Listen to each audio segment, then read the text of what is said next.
to Eden TV. What are the factors that contribute to African development? I think it's the most important factor it's the politics. You know, to misquote Bill Clinton, it's the politics, stupid. And that goes back to the colonial project, the way Africa's societies, between 6,000 and 10,000 political units that existed pre-colonial times, were carved up by outsiders, simply drawing lines on maps and, you know, between Germany, France, Britain, saying, right, that bit's your bit, that's bit, we'll put the line there, often dividing whole societies. And these states have got, Nigeria, for example, 400 languages, 400 separate languages and counting. I mean, that's what we're talking about. Maybe as many or more centers of old political power. So it's the overlay of these new states on old societies.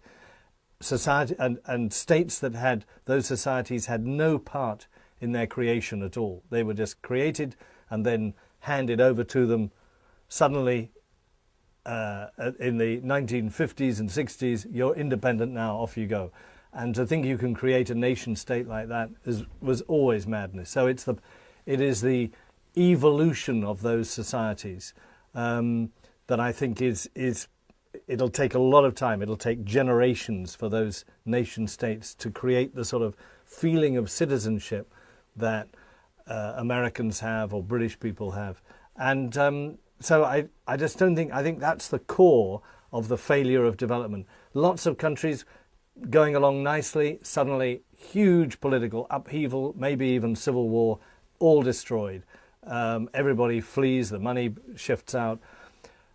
And I think that's one. And I think the other one, which is closely linked to it, is that Africa's politics have fallen into the hands of elites, as the Nigerians would call them. These are a class of people who are pure business politicians. And business and politics go together in Africa. You cannot stand as a poor man. I came across a wonderful example the other day from Kenya, where a man who cycled around on a bicycle was trying to get himself elected, and the people just laughed at him and they say, "You've only got a bicycle. What can you do for us? We need a big man with a big car with money. You know, that's the politician we need to."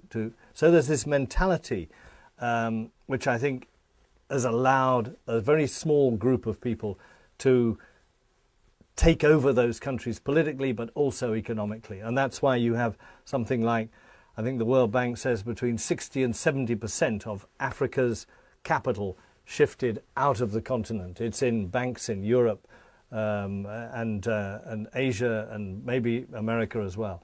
But these people just do what the colonialists did, which was suck the wealth out and shift it overseas. And until that changes, that is, until there's a new generation or even a revolution that actually takes power back to African people, I think those problems, that lack of development,